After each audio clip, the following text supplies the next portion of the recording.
In Business Tonight, the revised Treaty of Chaguaramas has paved the way for better fishing relations that is, between Barbados and Trinidad and Tobago. Responding to a question raised on the long-standing dispute between the two nations during a signing agreement with the Twin Island Republic, Barbados Prime Minister Mia Amor-Mottley said that the revision allows the countries to set up enterprises. So that if Trinidadians want to come here and fish out of Barbados' exclusive economic zone for longline fishing, they're entitled to do that. And if we want to also establish in Trinidad or Tobago to fish out of there, we're entitled to do that. I hope that at some point, I am livid when I can see the whole Caribbean Sea be treated as the patrimony of the region, and we wouldn't have to rely on rights of establishment going forward. Meantime, Trinidad's Prime Minister Dr. Keith Rowley stressed that the island's private sectors need to play a vital role in any established enterprises.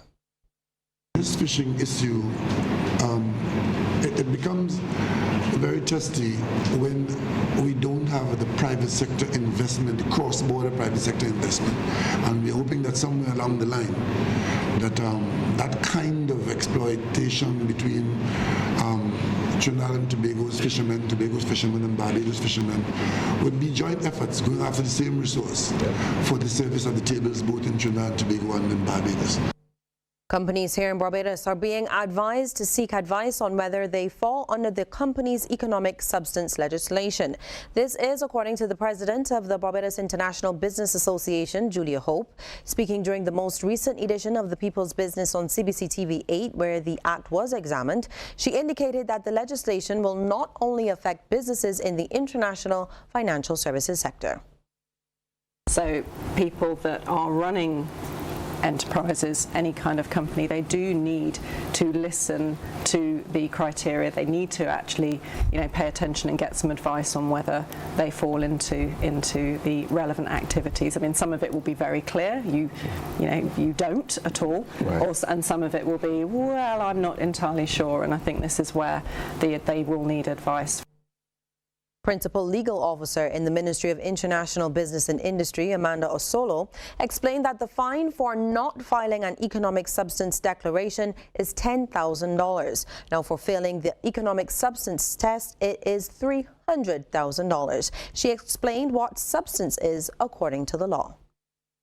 In a nutshell, substance is essentially a requirement for certain resident companies to have an adequate physical presence in Barbados. And that is in relation to the number of their employees, their operating expenditure, and the physical assets that they have in Barbados. So in order to benefit from the tax rate that Barbados now affords to them, they have to have an actual physical presence in Barbados. How many people?